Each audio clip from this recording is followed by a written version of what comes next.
જય જિનેન્દ્ર, હું છું અમીષા અને આજે હું આપ સૌ માટે લાવી છું સ્નેકી આઈડિયાઝ. આજે આપણે અહીંયા હાંડવો બનાવી રહ્યા છે. નોર્મલી હાંડવો આપણે કુકરમાં બનાવીએ છીએ, પણ આ જે હાંડવો છે આપણે ઓવનમાં બનાવશું. તો ચાલો એની તૈયારી કરી લઈએ.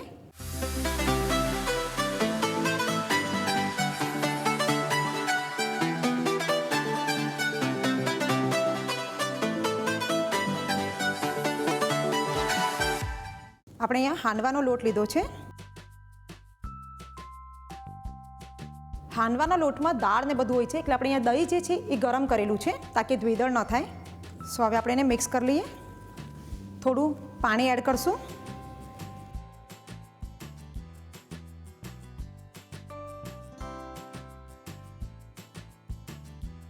સો હવે આપણે એની અંદર વેજીટેબલ એડ કરી દઈશું. તો અહીંયા આપણે બોઇલ વટાણા લીધા છે, ગ્રેટેડ દૂધી, બોઇલ સ્વીટકોર્ન, વાટેલા લીલા મરચાં, ફ્રેશ કોથમીર. હવે આપણે થોડો મસાલો કરી લઈએ. તો આપણે એની અંદર હળદર એડ કરશું, લાલ મરચું પાવડર, સ્વાદ પ્રમાણે મીઠું, ગળપણ માટે થોડી સાકર અને થોડી ખટાશ માટે આપણે એની અંદર લીંબુ રસ એડ કરશું. બિકોઝ હાંડવો અગર ખાટો મીઠો હોય તો ખૂબ જ મજા આવે. હવે આપણે બધું પ્રોપર એકવાર મિક્સ કરી લઈએ. જે આપણું હાંડવાનું જે મિક્સર છે એ રેડી થઈ ગયું છે.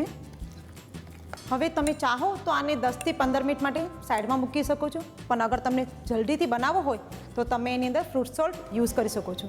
તો આપણે અહીંયા ફ્રૂટ સોલ્ટ યુઝ કરીએ છીએ. હવે પાછું એકવાર મિક્સ કરી લઈએ. કેમ કે ઘણી વખત ભૂખ લાગી હોય તો આવું કંઈક ફટાફટ બનાવવું હોય તો આ ઇઝી રીત છે. સો આપણું હાંડવાનું બધું જ મિક્સર રેડી થઈ ગયું છે. તો આપણે એસેમ્બલ કરી લઈએ. જેમ કે આપણે હાંડવો કઢાઈમાં બનાવીએ છીએ, કુકરમાં બનાવીએ છીએ, પણ આજે આપણે હાંડવો અહીંયા ઓવનમાં બનાવશું. આ રીતે આપણે કપકેકમાં મૂકશું. પહેલાં આપણે એક ચમચી એની અંદર હાંડવાનું મિક્સર મૂકશું. હવે હજુ એક નવું વેરિએશન કરીએ.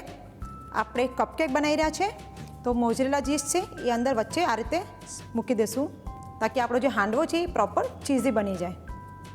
અને હવે ચીઝ ઉપર પાછું 1 સ્પૂન આપણે હાંડવાનું બેટર મૂકશું.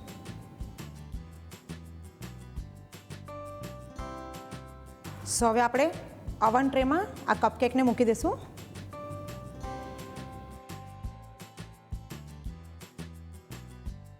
સો હવે આપણે એને 180 ડિગ્રી સેલ્સિયસ પર 10થી 15 મિનિટ માટે ઓવનમાં બેક કરવા માટે મૂકી દઈશું.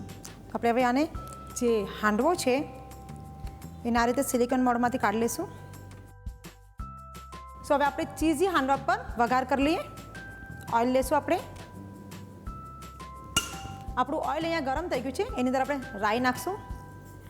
રાઈ આપણી થઈ ગઈ છે. હવે આપણે અંદર સફેદ તલ એડ કરશું, કડી પત્તા. હવે આપણે એને ચમચીથી આ બધો વઘાર આપણે આપણા હાંડવા પર મૂકશું.